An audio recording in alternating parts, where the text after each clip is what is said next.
তো সকাল সকাল তোমাদেরকে কেক কেন দেখাচ্ছি? আরে দাঁড়াও, একটু ওয়েট করো, বলবো সব। তো আমি সুপর্ণা। তো তোমরা সবাই কেমন আছো? আশা করছি সবাই তোমরা ভালো আছো। Welcome to my channel Suparna's blog. তো এই যে সকাল সকাল একটু বেরিয়েছিলাম, আমি একটু কেক নিলাম আর নিলাম চিকেন কিছুটা। আর এই যে হয়ে গেছে আমার নেওয়া কেক আর চিকেন। তো এবার যাবো বাড়িতে, চলো যাওয়া যাক। এই যে সাইকেল নিয়ে বেরিয়েছিলাম, সেটাকে বাড়িতে রেখে এসেছি। তো আমি এবার বাড়ির রাস্তাতে চলে এসেছি, আর কিছুটা বাকি। তো সাইকেল চালাচ্ছি। তো এরপর বাড়ি যাব, তারপরে কাজ আছে, সব তোমাদের সাথে শেয়ার করবো। তো চলো। তো বাড়ি এসে পড়েছি, ফ্রেশ ট্রেশ হয়ে এক কাপ চা নিয়ে বসে পড়েছি, কারণ সকাল থেকে আমি কিছু খাইনি। কাজ টাজ করেই আমি বেরিয়ে পড়েছিলাম, কারণ আমার ছেলে ঘুমাচ্ছিল। আর অনেকক্ষণ পর স্নান টান করে তারপরে যে রান্নার জন্য চলে এসেছি। তো আজকে করছি চিকেন।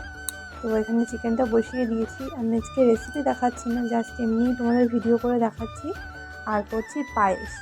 এই যে পায়েস করে নিলাম, কাজু কিশমিশ সব কিছু দিয়ে দিয়েছি। তো এত কিছু দেখে তোমরা হয়তো ভাবছো কী আছে। তো তাই তোমাদেরকে বলি যে আজকে আমার বরের বার্থডে, তাই আজকে এত কিছু আয়োজন। তো এই যে ছোট্ট একটা কেক এনেছি, একটু পায়েস করেছি, বেশি কিছু করিনি, এইটুখানি করেছি। তো কেমন লাগলো তোমরা সবাই জানিও কমেন্টে। তোমাদের ভালো লাগলে অবশ্যই লাইক কমেন্ট শেয়ার করো।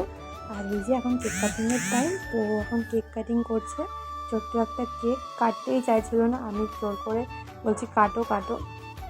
আমি এটুকুনি করতে পেরেছি ওর জন্য, আর ওর ছেলেকে খাইয়ে দিচ্ছিল। কেমন লাগলো ভিডিওটা তোমরা সবাই জানিও। তো আমি এইটুখানি করেছি, তো এইটুখানি করার চেষ্টা করেছি, এইটুখানি হয়েছে আমার দ্বারা। তো কেমন লাগলো জানিও, বেশি বড় করে করিনি, আমার দাদা বৌদিরা এসেছিলো। তো ভিডিওটা